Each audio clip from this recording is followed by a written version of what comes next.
Times news channel देख रहे आप सभी दर्शकों का बहुत बहुत स्वागत है। मैं हूं रमनदीप कौर। इस वक्त की बड़ी खबर आ रही है प्रयागराज से। क्या है पूरा मामला, देखने के लिए बने रहिए हमारे साथ। संगम नगरी प्रयागराज में उस समय हड़कंप मच गया जब जमीन के विवाद को लेकर दो पक्षों में जमकर मारपीट हुई। बता दें, अतीक अहमद के बेटे अली अहमद सहित उनके 7 आदमियों पर करेली थाने में गंभीर धाराओं में मुकदमा दर्ज किया गया है। प्रयागराज करेली इलाके में जमीन के विवाद में एक पक्ष ने दूसरे पक्ष की बाउंड्री गिरा दी, जिससे दोनों पक्षों में जमकर मारपीट हुई। इस दौरान सूचना पाकर मौके पहुंची पुलिस के सामने भी लोग झगड़ते रहे। बाहुबली नेता अतीक अहमद के बेटे और उन धमकी देने का आरोप लगाते हुए जमकर दूसरे पक्ष ने हंगामा किया। वहीं पुलिस ने अतीक अहमद के बेटे अली अहमद के साथ के युवक को पकड़ लिया है और अब पुलिस थाने लाकर विधिक कार्रवाई कर रही है। मार दे, गोली मार दे। पूरी जमीन हमारी गिरा दी। सड़ रहा है, अब सड़ो तुम लोग। अतीक अहमद को सड़ रहा है।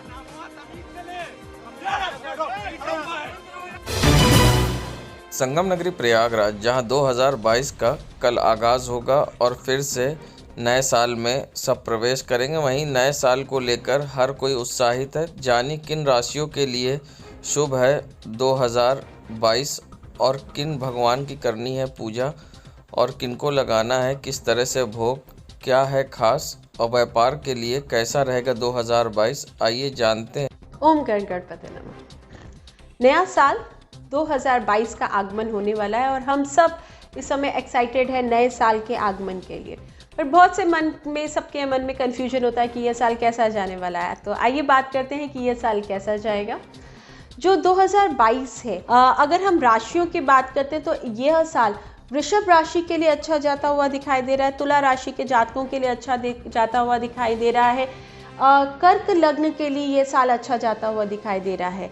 यानी कि चंद्र प्रधान और शुक्र प्रधान राशियां इस साल काफ़ी अच्छी पोजीशन पे आती हुई दिखाई दे रही हैं, उनमें ग्रोथ होती हुई दिखाई दे रही है। स्कॉर्पियो के लिए ये साल अच्छा जा रही है, यानी कि वृश्चिक राशि के लिए भी ये साल अच्छा जाता हुआ दिखाई दे रहा है। तो ये साल बहुत सी ऊर्जा, नई ऊर्जा लेके आएगा। बिजनेसेस में ऐसी ग्रोथ लाएगा कि हाँ, जिससे कि एक हम ग्रोइंग पोजीशन पे आएंगे। शुरू के हो सकता है 3 महीने थोड़े से खराब जाएं, परंतु साल का अंत आते आते हमें बहुत सा कुछ मिलेगा और बहुत अच्छी ग्रोथ आती हुई दिखाई दे रही है। इस साल चंद्रमा की पूजा करना अच्छा रहेगा। तो अमावस्या और पूर्णमासी के दिन दान निकालना काफ़ी हितकर रहेगा, या उस दिन खीर बना के दान करिए एंड घर के सब लोग उसको ज़रूर खाएं। इसके अलावा शिव जी को इस साल कच्चा दूध चढ़ाना, दही चढ़ाना और घी से उनका अभिषेक करना काफ़ी अच्छा दिखाई दे रहा है। और ऐसा करने से फाइनेंशियल के साथ सेहत रिगार्डिंग भी हमें एक अच्छा इशू, जिनके यहाँ सेहत रिगार्डिंग कुछ भी इश्यूज आएंगे, उनके लिए ये करना हितकर रहेगा। इस साल क्योंकि चंद्रमा और शुक्र का साल रहेगा, तो उसके कारण थोड़ा हेल्थ में हार्मोनल डिसऑर्डर टाइप की कुछ प्रॉब्लम्स आएंगी। लंग्स इन्फेक्शन के थोड़े चांसेस बढ़ेंगे। हार्मोन डिसऑर्डर टाइप की प्रॉब्लम्स लोगों के अंदर आएगी। मूड स्विंग्स के इश्यूज आएंगे। मतलब इस तरीके की चीज़ें हो सकती है कि कोई आज एक डिसीजन लेगा कि हम ये करेंगे, फिर 4 दिन के बाद उसका मूड चेंज हो जाएगा और वो कुछ नए बिजनेस या कुछ नई सोच लेके आएगा। तो इस तरीके की प्रॉब्लम्स इस समय आएंगी। यानी आप कहिए कि मेंटली लोग स्टेबल नहीं रहेंगे। समटाइम्स डिसीजन एबिलिटी का प्रॉब्लम रहेगा। तो इस साल मेडिटेशन करना बहुत अच्छा रहेगा और शिव जी को जल और मतलब कच्चा दूध, जल और दही ज़रूर चढ़ाइएगा। ओम नमः शिवाय का जाप करना यह साल बहुत ही हितकर रहेगा, जिससे कि स्टेबिलिटी रहेगी। क्योंकि मून साइन होने के कारण शिव जी ने चंद्रमा को अपने मस्तिष्क पे धारण किया हुआ है। तो अगर हम शिव जी की पूजा करेंगे तो ये जो चंचलता मन की बहुत रहेगी या मानसिक स्टेबिलिटी नहीं रहेगी, उसमें थोड़ा सा एक ठहराव आएगा। तो आशा करती हूँ ऊपर वाले की कृपा दृष्टि आप सब पे बरसे। इन्हीं शुभकामनाओं के साथ मैं पंडित शिप्रा सदैव आपसे विदा लेती हूँ। ओम नमः शिवाय। शिव की सदा साय। जय माता दी। संगम नगरी प्रयागराज में IG range Prayagraj doctor Rakesh Singh ने कीड़गंज में हुई घटना को लेकर चौकी इंचार्ज नाका कीड़गंज व एक मुख्य आरक्षी को किया निलंबित। बता दें, बेहतर पुलिसिंग कानून व्यवस्था को चुस्त दुरुस्त रखने के लिए उठाए गए कदम तत्काल प्रभाव से किया निलंबित। प्रयागराज में जहां आज अल्पसंख्यक कांग्रेस कमेटी प्रयागराज द्वारा शहर के अटाला चौराहे पर कांग्रेस महासदस्यता अभियान के कैंप में आम जन मानस को सदस्यता ग्रहण करवाया गया। वहीं इस मौके पर प्रदेश महासचिव प्रभारी प्रयागराज राघवेंद्र प्रताप सिंह, प्रदेश सचिव प्रभारी महानगर उज्ज्वल शुक्ला, शहर नगर अध्यक्ष प्रदीप मिश्रा, अंशुमन, अल्पसंख्यक कांग्रेस कमेटी अध्यक्ष अरशद अली समेत कई कांग्रेसी नेता भी उपस्थित रहे। संगम नगरी प्रयागराज में आज इलाहाबाद विश्वविद्यालय के फाइन आर्ट के छात्रों द्वारा सैंड आर्ट बनाया गया और ओमिक्रॉन और कोरोना से बचाव के लिए संदेश देते हुए नए साल का स्वागत किया। साथ ही नए साल का स्वागत 2022 की पूर्व संध्या पर किया। साथ ही इसमें अजय गुप्ता व उनके सहयोगी मनोज, आशीष व कई अन्य जूनियर छात्रों द्वारा मिलकर ये सैंड आर्ट को करीब 5 घंटे की कड़ी मेहनत से बनाया गया, जिसमें अलग अलग रंग बिखेरे गए और साथ ही क्रिसमस ट्री भी बनाई गई और बैलून से और भव्य तरीके से इस सैंड आर्ट को सजाया गया और नए साल का स्वागत किया गया। आइए सुनाते हैं क्या कहना है छात्रों का सैंड आर्टिस्ट का। लोगों ने आज सैंड आर्ट किया जो कि नए वर्ष पे है। हम लोगों ने संगम वीआईपी घाट का हैप्पी न्यू ईयर का लेटर राइटिंग बनाया है, साथ में 2-3 क्रिसमस ट्री बनाया है, साथ में एक स्लोगन भी दिया है ताकि जो हमारा नया साल रहे लोग सोचें और अपने आप को सुरक्षित करें, ताकि जो 2021 में कितना ज़्यादा कोविड को लेकर परेशानियाँ हुई हैं, कितनी ज़्यादा मौतें हुई हैं, अगर हम लोग अपनी सुरक्षा स्वयं करेंगे तो ये जो वायरस है, जो अभी नया कोई वायरस भी आ रहा है ओमिक्रॉन करके, इससे भी हम लोग बच सकते हैं।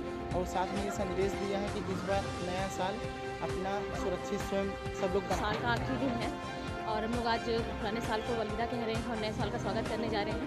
तो हम लोगों ने बस उसके सैंड आर्ट के थ्रू हैप्पी न्यू ईयर बोलना चाहा सबको, ताकि सबको हम लोग बधाई दे सकें और शुभकामनाएं दे सकें नए साल के लिए। और एक मैसेज भी दिया है साथ में कि जो भी मन में आपके डर है, कुछ करना चाहते हो और हिचकिचाहट है तो उसे बाहर निकालिए। नया साल है, नई चीज़ें कीजिए और अपनी जो भी आपकी इच्छा है उसके लिए खुल के आप सामने आइए और अपना जो भी आपका मन है वो आप कीजिए। आज हम लोगों ने सैंड आर्ट किया है, जैसा कि हर एजुकेशन पे हम लोग करते आ रहे हैं सैंड आर्ट। तो आज का सैंड आर्ट हम लोगों ने न्यू ईयर्स के पर्पज से किया है। तो नए साल की हम ढेर सारी शुभकामनाएँ देना चाहते हैं। आज व्यापारी एकता समिति के तत्वाधान में हम लोग यहाँ पर जो कपड़ा, फुटवियर और ईंटें में जीएसटी जो अभी तक 5% थी, अब सरकार उसको जो है 12% करने जा रही है। महंगाई का ये आलम है कि हर आदमी परेशान है महंगाई के लेकर, चाहे व्यापारी हो चाहे नागरिक हो, अपने देश का अपने प्रदेश का हर आदमी परेशान है। चाहे वो जीएसटी के उल्टे सीधे नियम से परेशान था, कोरोना काल में परेशान था, नोटबंदी में परेशान हुआ व्यापारी, इसके बाद ये जीएसटी बढ़ाने जा रहे हैं, जो 5% था उसको 12% करने जा रहे हैं। आज महंगाई चरम सीमा पे है। आज देखिए बड़े व्यापारी तो इतना स्टॉक भर लेंगे तो 1-2-3 महीना तो बेच लेंगे, लेकिन छोटे व्यापारियों के सामने बड़ी मुसीबत हो जाती है। आज जीएसटी 5% था, कल वो 12% हो जाएगा। वो बेचारे रोज़ खरीदते हैं, रोज़ बेचते हैं। जब कस्टमर उनके पास लेने जाता है तो कहते करे अभी कल ही तो हमने ये रेट पे लिया था, आज ये रेट पे दे रहे हैं। लेकिन बड़े व्यापारी पुराने रेट पे 1-2 महीना 3 महीना चला देते हैं, तो छोटे व्यापारियों की कमर टूट जाती है। जिस तरह से ई कॉमर्स साइट आ गई है, फ्लिपकार्ट और किस तरह से व्यापारी देखते हैं आज ये देखिए कोरोना काल, इतना बड़ा कोरोना काल का संकट आया, बेचारे यही व्यापारी आगे बढ़ के सामाजिक कार्य चाहे जो भी कार्य है इन्होंने मदद किया। ये ऑनलाइन वाले, ऑनलाइन आज हावी है, आज हर कस्टमर ऑनलाइन पे जा रहा है, लेकिन छोटे व्यापारी किराया देता है, वो इसके स्टाफ का पेमेंट देता है, बिजली का बिल देता है, आज वो कितना परेशान है। हम ऑनलाइन का भी विरोध करते हैं, हम जनता से भी अपील करते हैं कि ऑनलाइन खरीदारी बंद करें और व्यापारियों से माल खरीदा जाए। वो व्यापारी हमारे साथ हमेशा खड़े रहते हैं। दुर्गा प्रसाद गुप्ता, संरक्षक, व्यापारी एकता समिति।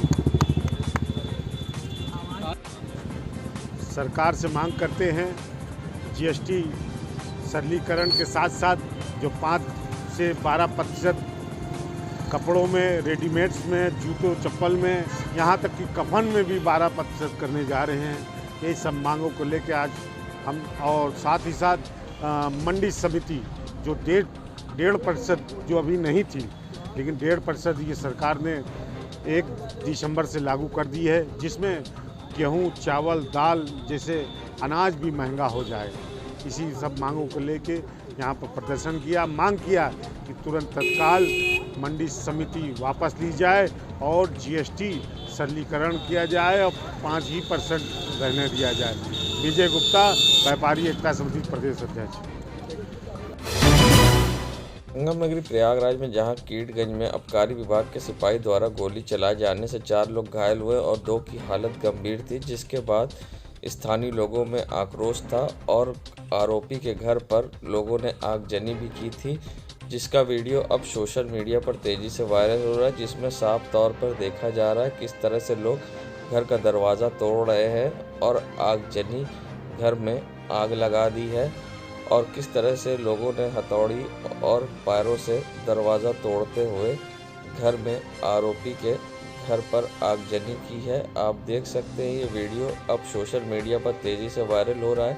अब देखना ये भी होगा कि इन पर किस तरह की कार्रवाई पुलिस करती है।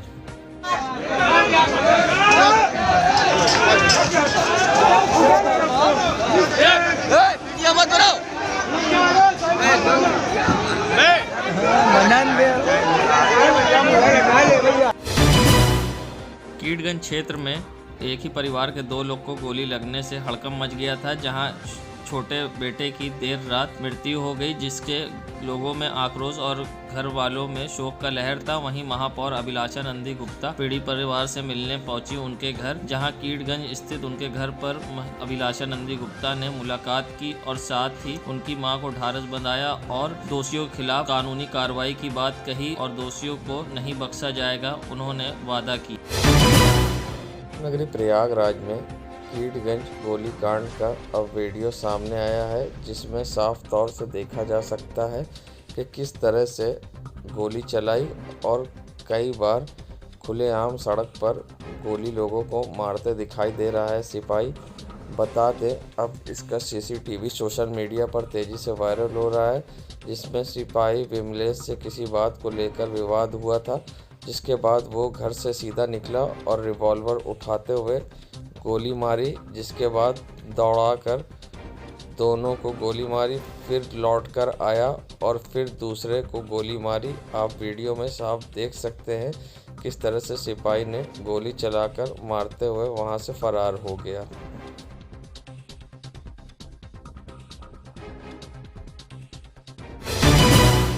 नगरी प्रयागराज में कीटगंज में एक सिपाही ने अपनी सर्विस रिवॉल्वर से गोली चला दी। गोली लगने से 4 लोग गंभीर रूप से घायल हो गए, जिनको स्वरूप रानी नेहरू अस्पताल इलाज के लिए भर्ती कराया गया। बता दें घटना की सूचना मिलने पर मौके पर पहुंचे आला अधिकारी ने जांच में जुट गए हैं। वहीं बताया जा रहा है कि घटना के बाद अफरा तफरी का माहौल था और परिवार वालों के अनुसार आबकारी विभाग का सिपाही विमलेश पांडे वहां पर दबंगई चलती थी। आए दिन किसी न किसी बात को लेकर कहासुनी करता रहता था।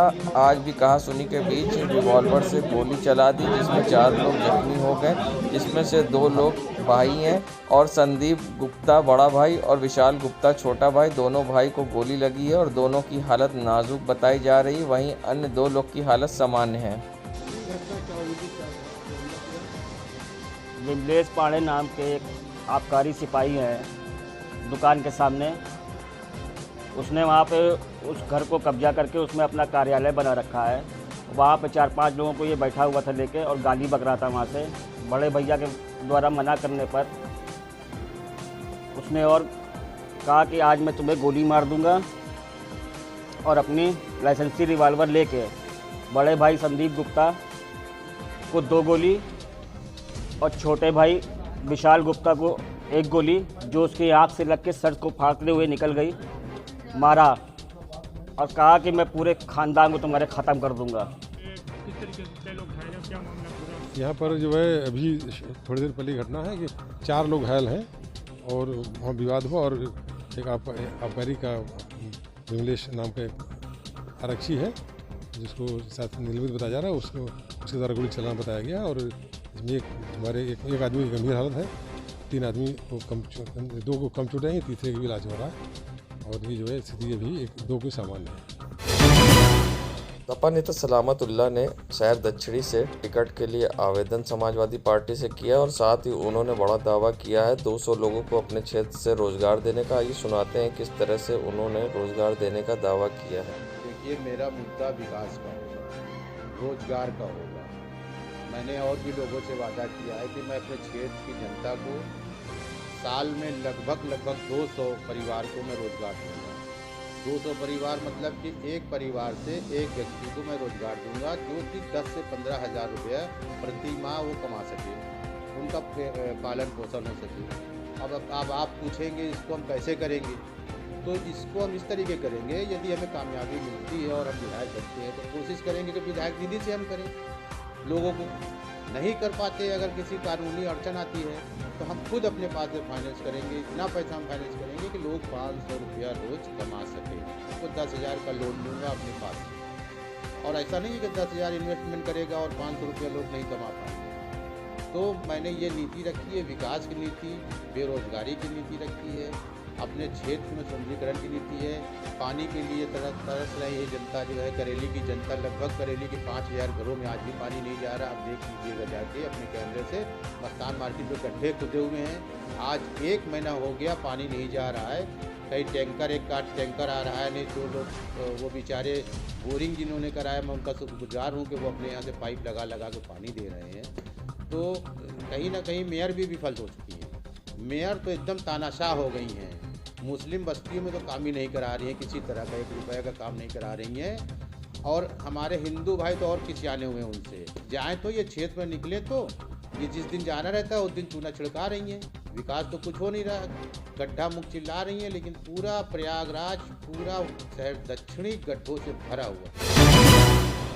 26 दिसंबर को सीएम योगी द्वारा प्रयागराज में भूमि पूजन किया गया था। वहीं इसके बाद अब राजनीति गर्मा गई है, क्योंकि खरमास के महीने में किसी तरह का शुभ कार्य या शिलान्यास या भूमि पूजन हिंदू मान्यता के अनुसार नहीं किया जाते हैं। जिसके बाद अब आम आदमी पार्टी के जिला अध्यक्ष डॉक्टर अल्ताफ अहमद ने योगी सरकार पर हमला बोला है। क्या कुछ कहा है जिला अध्यक्ष डॉक्टर अल्ताफ अहमद ने, आइए सुनाते हैं आपको। कि पूरे 5 साल तो योगी जी ने कुछ किया ही नहीं सिवाय नफरत बोने के। उन्होंने जब भी मुंह खोला तो नफरत की बात किया, उन्होंने जब भी मुंह खोला लोगों को लड़ाने की बात किया, एक दूसरे के में फूट डालने की बात किया। अब 5 साल के बाद जब आखिरी समय आ गया है तो अब उनको ये दिखाना पड़ रहा है कि काम क्या करें। अब हिंदू धर्म की मान्यता के हिसाब से खरपास के महीने में कोई भी शुभ काम नहीं होना चाहिए, लेकिन हमारे माननीय योगी जी लगातार वो कभी भूमि पूजन कर रहे हैं, कभी किसी चीज़ का उद्घाटन कर रहे हैं, कभी कुछ कर रहे हैं। मुझे लगता है कि ये ज़रूर कोई अशुभ संकेत है। अगर कहीं खुदा न खास्ता ये आ जाते हैं, अगर कहीं इनकी सरकार दोबारा आ जाती है तो पक्का ये सब कुछ डूबने वाला है। और मैं देश की जनता से ये अपील करूंगा कि इस तरह के फर्जी दिखावे में ना आए, अपनी अकल लगाएं। पहली बार आपको एक ऐसी पार्टी आपके बीच में है जो कि जाति और धर्म की बात नहीं करती है, मज़हब की बात नहीं करती है, बिजली पानी की बात करती है। आप लोग इस बार आम आदमी पार्टी को वोट देकर उसकी सरकार बनाए ताकि आपके जेब में का बोझ हल्का हो सके, जैसे दिल्ली में हो रहा है। प्रयागराज में हद तो तब हो गई जब सपा के नेता करेली पावर हाउस में पहुंचकर फीता काटते दिखाई दिए और बीजेपी की कार को अपना बताते हुए उन्होंने दावा किया कि ये हमारी सरकार में संस्तुति हुई थी, जिसके बाद हमारी सरकार की वजह से ये बन रहा था, जिसको लेकर आज उन्होंने फीता काटते हुए इसका इनॉग्रेशन करते हुए अपनी सरकार का काम बताया है। वहीं बीजेपी सरकार के अधिकारी सोते रहे और सपा नेता ने फीता काट के उद्घाटन किया। जब हमने इसके बारे में जानना चाहा तो उनका कहना था कि हमारी सरकार द्वारा संस्तुति दी गई थी, जिसके वजह से हमने फीता काटा। ही सुनाते हैं क्या कुछ कहा सपा नेता ने। नहीं, उसका हक कहाँ से है? ये हमारा हक है, समाजवादियों का हक है। जब हमारी पार्टी की सरकार थी, माननीय राष्ट्रीय अध्यक्ष जी की ये सौगात जो है माननीय राष्ट्रीय अध्यक्ष श्री अखिलेश यादव जी की देन है, जो 33/11 KVA का जो पावर हाउस बन रहा है। अब वो निकम्मी सरकार बीजेपी की निकम्मापन है कि अभी तक वो जो है कंप्लीट नहीं कर पाई। और हमने जो है अपनी आवाम को जो है करेली की जनता को और अपने क्षेत्र की दक्षिणी 63 की विधानसभा दक्षिणी की जनता को जो है हमने ये पैगाम दिया है कि ये जो काम है ये काम हमारे माननीय राष्ट्रीय अध्यक्ष श्री अखिलेश यादव जी की देन थी। उन्होंने इसको स्वीकृति दिया था और ये करीब करीब कंप्लीट हो गया। तो आज हमने इसका जो है 2022 के उपलक्ष्य में जो है हमने इनॉग्रेशन कर दिया। हमारी क्रेडिट ले रही है, आप खुद ही पूछ लीजिए, जनता से पूछ लीजिए, जो ठेकेदार काम कर रहा है उससे आप पूछ लीजिए कि ये किसकी संस्कृति से बन रहा है। हमारे माननीय श्री राष्ट्रीय अध्यक्ष जी ने इसकी संस्कृति दिया था, सेंशन किया था और आज उन्हीं की सेंशन पे ये बन रहा था। लेकिन निकम्मी सरकार 5 साल में भी कंप्लीट नहीं कर पाई। सिर्फ एक बिल्डिंग कंप्लीट हुई है, अभी 70% काम हुआ, 25% काम अभी बचा हुआ है। महीने भर के बाद चुनाव आ जाएगा, उसके बाद भी ये कंप्लीट नहीं कर पाएंगे। तो हमने अगर इनॉग्रेशन किया तो अपने राष्ट्रीय अध्यक्ष जी के काम को जो जनता तक पहुंचाने का एक संदेश दिया है कि हम ये काम हमारे राष्ट्रीय अध्यक्ष जी का देन है।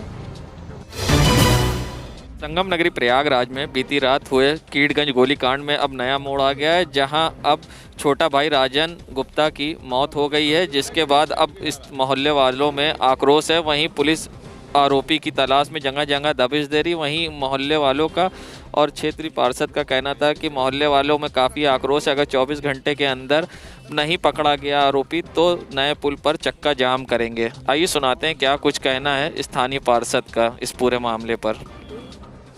रहा था आए दिन किसी को मारना, पुलिस रिवाल्वर लेकर घूमना। यहाँ तमाम पुलिस के लोग भी बैठते थे आके, दरोगा पुलिस आके बैठते थे। तो लोग डरते थे कि बड़ा पहुँच वाला है, कोई उसके तरफ देखता चला जाए, उसको बुला के लपड़ मार देता था, क्यों भी इधर क्यों देखा। इस तरीके की हरकत करता था कि मेरे क्षेत्र में दबंगई फैल जाए। कल वहाँ से खड़ा होकर गाली बक रहा था। वो लोग गए काहे गाली बक रहा है, बस वहाँ से निकल के घूमा, डायरेक्ट पिस्टल निकाल के दोनों भाइयों को शूट कर दिया। एक की मृत्यु हो गई, छोटा भाई था राजन, उसकी मृत्यु हो गई। और जो बड़े भाई हैं भोले, उनकी भी गंभीर स्थिति बनी हुई है, उनको वेदांता रेफर किया गया है।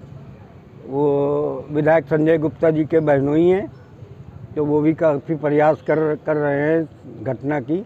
मोहल्ले में काफ़ी आक्रोश है, सारी यहाँ की दुकानें लोगों ने बंद रखे हैं। 24 घंटे में गिरफ्तारी का वादा किया है पुलिस ने, अगर नहीं होते हैं तो हम लोग नए पुल पर चक्का जाम करने का भी काम करेंगे और इस संघर्ष को आगे बढ़ाएंगे।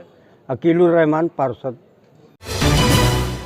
संगम नगरी प्रयागराज में कीड़गंज हुई गोलीकांड में जहां छोटे भाई राजन गुप्ता की मौत हो गई, जिसके बाद पोस्टमार्टम होने के बाद शव जब पुलिस कस्टडी में घर पहुंचा तो कोहराम मच गया और साथ ही क्षेत्रीय लोगों में आक्रोश भी दिखाई दिया। वहीं लोगों ने बॉडी को सड़क पर रख कर चक्का जाम किया और गिरफ्तारी की आरोपियों की मांग करते हुए कार्रवाई की बात कही। वहीं लोगों में और घर वालों में काफ़ी आक्रोश दिखाई दिया। वहीं परिजन बिलखते रोते दिखाई दिए। तो वहीं सैकड़ों की तादाद में लोगों की भीड़ इकट्ठा दिखाई दी। वहीं कई थानों की फोर्स, मजिस्ट्रेट व अन्य आला अधिकारी भी मौके पर मौजूद डटे दिखाई दिए और किसी तरह से परिजनों को समझाते बुझाते रहे। आइए सुनाते हैं क्या कुछ कहना है इस पूरे मामले पर मृतक के भाई का। योगी सरकार है ना, योगी कहते हैं ना इंसाफ सबके लिए है, तो इंसाफ हमको चाहिए। मेरा भाई गया अपराधी सरेआम घूम रहे हैं, बाकी भाई हम सुरक्षित नहीं है। और जैसे वो मारा गया मेरा भाई, वैसे उसको प्रशासन मार गिराएगी, तो हम मानेंगे कि प्रशासन का इंसाफ हुआ है। क्या नाम है आपका? इंसाफ चाहिए योगी। क्या नाम है आपका? संजय गुप्ता। संगम नगरी प्रयागराज के करेली क्षेत्र में आज आम आदमी पार्टी ने सड़क पर निकलकर आम आदमी पार्टी की नीतियों के बारे में लोगों को बताया। हाथ में तिरंगा और आम आदमी पार्टी का झंडा लेकर निकले सड़कों पर आम आदमी पार्टी के कार्यकर्ता, साथ ही महिला कार्यकर्ताओं ने भी बढ़ चढ़कर इसमें हिस्सा लिया। तो वहीं मुस्लिम समाज की महिलाएं भी पार्टी के लिए सड़क पर निकलकर प्रचार किया, साथ ही हाथ में पोस्टर, हैंडबिल लेकर लोगों में बांटा और लोगों तक आम आदमी पार्टी की नीतियों को पहुंचाया। संगम नगरी प्रयागराज नज़ारा है परिवहन विभाग का, जहां हर तरह की लापरवाही कोरोना काल में दिखने को आ रही है। परिवहन लाख दावे कर ले, मगर परिवहन विभाग में आप देख सकते हैं बसों के अंदर गंदगी के अंबार है। कोरोना को देखते हुए ना मास्क है लोगों के चेहरे पर, और बसों में ना सफाई की व्यवस्था है ना कुछ। जहां ओमिक्रॉन की दस्तक के बाद भी बसों के अंदर लोग बिना मास्क के सफर कर रहे हैं, तो दूसरी तरफ बसों के हाल बस से बदतर है, जिसे आप देख सकते हैं किस तरह से स्वच्छ भारत अभियान की धज्जी उड़ाती बसों के अंदर गंदगी की ये तस्वीर। नगरी प्रयागराज में जहां 2022 माघ मेले का आगाज हो गया है, तो वहीं अब कोरोना गाइडलाइन को लेते हुए माघ मेले में भी सावधानी बरती जाएगी, जिसके लिए मेला अधिकारी प्रयागराज शेषमणि पांडे ने ऐलान किया है। क्या कुछ कहा है उन्होंने, किस तरह से कोविड गाइडलाइन का माघ मेले में कराया जाएगा पालन, आइए जानते हैं क्या कुछ कहा मेला अधिकारी ने। ओमिक्रॉन बढ़ रहा है, इसमें माघ मेला में किस तरह सुरक्षा की दृष्टिकोण से कोविड प्रोटोकॉल का पूरा पालन करने के निर्देश हमारी तरफ से दिए गए हैं और उसको हम लोग सुनिश्चित कराएंगे। 15 पॉइंट्स जो हैं वो मेले के प्रवेश के हैं, उनमें सब पे हमारी टीमें रहेंगी और उनका जितने भी तीर्थयात्री यहाँ पे आ रहे हैं या जो संत महात्मा आ रहे हैं, उनको सबको हम लोगों ने एडवाइजरी जारी कर दी है कि वो अपने दोनों वैक्सीन के डोज पूरे करा के तब यहाँ पर मेले में आए। देश दुनिया की खबरों के लिए world media times news channel को सब्सक्राइब करें।